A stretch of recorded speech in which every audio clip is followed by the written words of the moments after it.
பனியில் மூழ்கிய பரந்த பரப்பின் நடுவில் எங்கும் முடிவில்லா வெண்மையான பனிக்கட்டிகள் மட்டுமே தெரிந்தன. குளிரின் கடுமை மூச்சு உறையச் செய்தது.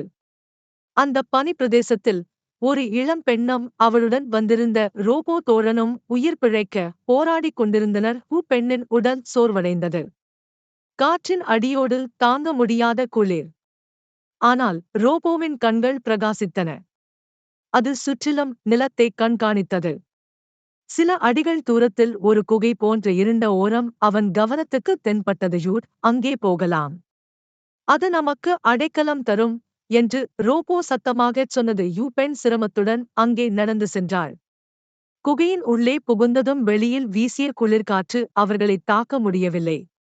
அந்த இடம் அவர்களுக்கு ஒரு சிறிய நம்பிக்கையை தந்தது. ரோபோ தனது உள்கருவிகளைப் பயன்படுத்தி சிறு கற்களை உரசி தீப்பொறிகளை உருவாக்கியது.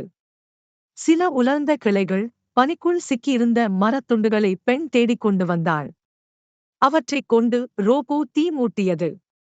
குகையின் இருளை அந்த நெருப்பு ஒளிரச் செய்தது. அவர்கள் சுவாசிக்க ஆரம்பித்த சில நிமிடங்களில் குகையின் ஆழத்திலிருந்து ஒரு பெரும் கர்ஜனை கேட்டது. பெண்ணின் முகம் பயத்தில் உறைந்தது. நெருப்பின் ஒளியில் குகையின் இருண்ட ஓரம் அசைந்தது. மெல்ல வெளிவந்தது ஒரு பனிப்புலி, பனியில்தான் வாழும் கொடூர விலங்கு. அதன் கண்கள் பசித்து சுட்டெரித்தன. புலி ஒரே சத்தத்தில் பாய்ந்தது. ரோபோ தனது இரும்பு கரங்களை விரித்து அதை தடுத்து நிறுத்தியது. இருவருக்கிடையே பனிப்பரப்பையே அதிரவைக்கும் அளவுக்கு மோதல் நடந்தது. புலியின் கூர்மையான நகம் ரோபோவின் உலோகத்தில் சாய்ந்தது. ரோபோ தனது சக்தி வாய்ந்த கைகளால் புலியை தள்ளியது. பெண் கற்களை எடுத்து தீக்குள் வீசி பெரிய புகை உருவாக்கினாள். அந்த புகையும் நெருப்பின் வெப்பமும் சேர்ந்து புலியை குழப்பமடையச் செய்தது. கடைசியில் ரோபோ தனது இயந்திர சக்தியால் ஒரு பெரிய கல்லை தள்ளி புலியின் வழியை மறைத்தது.